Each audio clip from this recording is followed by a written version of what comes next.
बेटा नेक्स्ट जो टॉपिक है आपका पॉइंट ऑफ इंडिफरेंस। ठीक है बेटा, इसके न्यूमेरिकल भी बनते हैं। तो पहले हम क्लियर कर लें कि पॉइंट ऑफ इंडिफरेंस होता क्या है। कहता it is the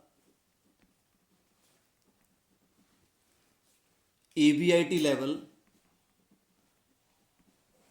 earning before interest and tax, EBIT level at which EPS, earning per share, EPS remain the same,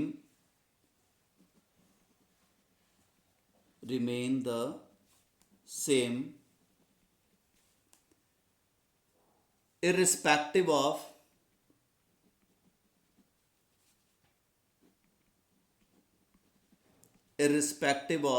the debt equity mix. अब बेटा डेट इक्विटी मिक्स की जब भी बात होगी तो आपको क्लियर होना चाहिए कि debt equity mix means capital structure.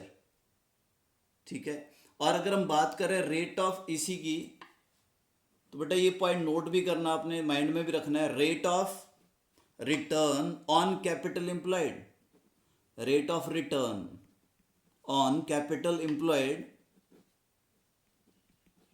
Capital employed क्या होता है? Capital employed total money invested in the business from all sources. ठीक है, तो rate of return on capital employed is equal to rate of interest, rate of interest on debt. ठीक है, तो बेटा जो पॉइंट ऑफ इंडिफरेंस है इसके लिए जो फॉर्मूला बनता है, इसका जो फॉर्मूला रहेगा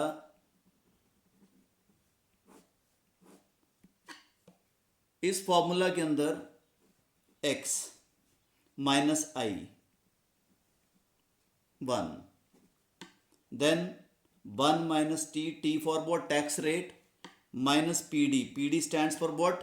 preference dividend, divided by S1 is equal to, फिर बेटा x माइनस इंटरेस्ट 2, ठीक है, 1 minus T for tax rate, n minus PD preference dividend, divided by S2। ठीक है, तो इसके अंदर हम बात करें अगर PD stands for what? Preference dividend. ठीक है, सो x होता क्या है ये क्लियर कर लेते हैं पहले। x stands for what? x is equal two point of difference, point of indifference of break even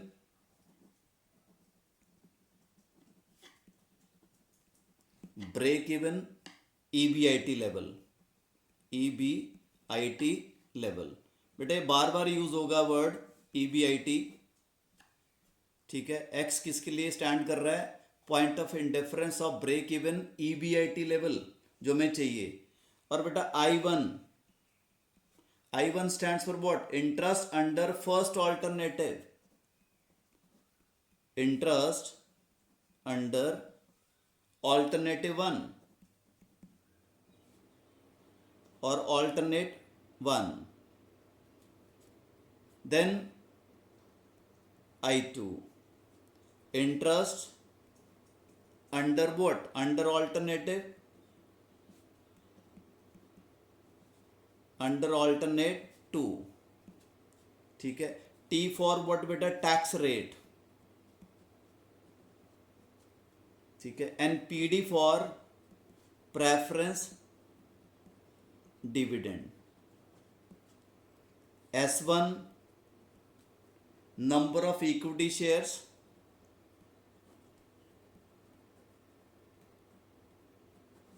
number of equity shares under alternate 1, and S2 number of equity shares in alternate 2। सो इससे मिलेगा क्या बेटा, मैं point of indifference, important topic है numerical point of view से। Point of indifference अगर निकालने के लिए पूछता है बेटा, तो it is the EBIT level eight which EPS remain the same irrespective of the debt equity max. ठीक है, इसको किस वे से आप बात कर सकते हैं, इसके लिए rate of return on capital employed is equal to rate of interest on debts और डिवेंचर्स। तो बेटा कैपिटल एम्प्लॉयड के अंदर क्या आता है कि total money invested through all sources, इसमें क्या क्या इंक्लूड रहेगा, आपके शेयर्स बोथ, मतलब equity as well as preference shares. फिर बेटा debenture, debts, reserves and surplus, तो इन सबको मिला के क्या बनता है, कैपिटल एम्प्लॉयड। तो इसका जो फॉर्मूला रहेगा बेटा indifference, point of indifference level निकालने के लिए, वो X minus interest one minus T minus P D upon S one, और X minus interest of second alternate one minus T tax rate जो भी होगा, और preference dividend whatever is the given. S1 stands for number of equity share in alternative one, and S2 बेटा number of equity share in alternative two. ठीक है, तो इनकी abbreviation है बेटा, इनके थ्रू आप न्यूमेरिकल्स कर सकते हो इसके लिए।